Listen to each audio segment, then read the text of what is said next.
അഹമ്മദാബാദിൽ നൂറുകണക്കിന് പേർക്ക് വിമാന അപകടത്തിൽ ജീവൻ നഷ്ടപ്പെടുന്ന സമയത്ത് വർഷങ്ങൾക്ക് മുൻപേ സമാനമായ ഒരു സ്വഭാവമുള്ള അപകടത്തിൽ നിന്ന് തലനാരിഴയ്ക്ക് രക്ഷപ്പെട്ട ഒരു വ്യക്തിയുണ്ട് ഇങ്ങ് കാസർഗോഡ് ഉദുമയിൽ.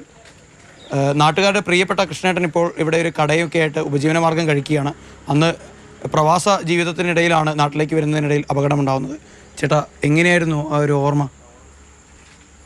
ഇന്നലത്തെ അപകടം അറിഞ്ഞപ്പോൾ ശരിക്കും തിരിച്ച് വീണ്ടും ആ ദിവസത്തേക്ക് നമ്മൾ തിരിച്ചു പോയി.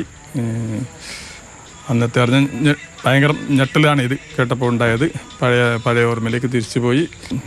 എങ്ങനെയായിരുന്നു രക്ഷപ്പെട്ടത്? ഈ വിമാനം ലാസ്റ്റ് നിന്ന് കത്തിയ സ്ഥലത്ത് നിന്ന് ഏതോ വിടവിലൂടെ കുറച്ച് വിടവ് കണ്ടു, അതിലൂടെ കയറി പുറത്തോട്ട് ഇറങ്ങിയായിരുന്നു. അന്ന് ചേട്ടന് കാര്യമായ പരിക്കുകൾ ഉണ്ടായിരുന്നു? പരിക്കുകളുണ്ടായിരുന്നു. നെറ്റിൽ ഒരു 6 സ്റ്റിച്ച് ഉണ്ടായിരുന്നു, കയ്യിൽ ഷോൾഡറൊക്കെ എറിയായിരുന്നു. ശരീരം മൊത്തം പൂർവ്വസ്ഥിതിയിലേക്ക് എത്താൻ കുറെ കാലം എടുത്തു അല്ലേ? 2 വർഷത്തോളം എടുത്തു ശരിക്കും. അതിനുശേഷമാണ് കടയും കാര്യങ്ങളൊക്കെ? അതെ, കടയും കാര്യങ്ങളായിട്ട് 6-8 വർഷമായിട്ട് ഇപ്പോൾ കടയായിട്ട്. അവിടെ എന്തായിരുന്നു? വിദേശത്ത് എന്തായിരുന്നു ജോലി? ഒരു കമ്പനിയിൽ ജോലിയായിരുന്നു.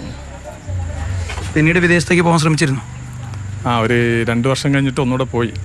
പിന്നെ വീണ്ടും തിരിച്ചു വന്ന് നാട്ടിൽ തന്നെ സെറ്റിലായി. അന്ന് വിമാനത്തിൽ സുഹൃത്തുക്കൾ ആരെങ്കിലും ഉണ്ടായിരുന്നു? ഇല്ല, സുഹൃത്തുക്കളായി ആരും ഇല്ലായിരുന്നു. പിന്നെ കൂടെ അടുത്തിരുന്ന് പാസഞ്ചറായിട്ട് പരിചയപ്പെട്ടായിരുന്നു, പക്ഷെ അവരൊന്നും ഇല്ല. പിന്നീട് നഷ്ടപരിഹാര തുക കൃത്യമായിട്ട് കിട്ടിയിരുന്നു? നഷ്ടപരിഹാര തുകയായിട്ട് അവർ ചെറിയ പൈസ തന്നിട്ട് നമ്മളെ ഒഴിവാക്കി, അത്ര കാര്യമായിട്ട് കിട്ടിയിട്ടൊന്നുമില്ല. കേസുകൾ നടന്നുകൊണ്ടിരിക്കും? കേസ് ഒരാൾ മരിച്ച ആളുടെ ആയിട്ടൊരു കേസ് നടന്നുകൊണ്ടിരിക്കുന്നുണ്ട്. നഷ്ടപരിഹാര തുക കൊടുത്തില്ല എന്നുള്ളൊരു വലിയ ആരോപണം. അതന്നെ ശരിക്കും ശരിയായ നഷ്ടപരിഹാരം കൊടുത്തില്ല. അവർ പറഞ്ഞ വാക്കൊന്നും അവർ പാലിച്ചില്ല. ശരി, ഇന്ന് ബിശ്വാസാണെങ്കിൽ അന്ന് കൃഷ്ണേട്ടനടക്കം 8 പേർക്ക് മാത്രമാണ് അവിടെ നിന്നും ജീവിതത്തിലേക്ക് തിരിച്ചു വരാനായത്. നഷ്ടപരിഹാരവുമായി ബന്ധപ്പെട്ട് വലിയ ആരോപണങ്ങളാണ് ഇപ്പോഴും നിലനിൽക്കുന്നത്.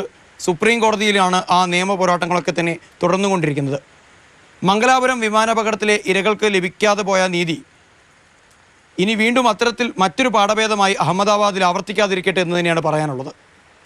കാസർഗോഡ് ഉദുമയിൽ നിന്നും വിനോദ് മൊറാഴയ്ക്കൊപ്പം സാരംഗ് സുരേഷ്, മാതൃഭൂമി ന്യൂസ്.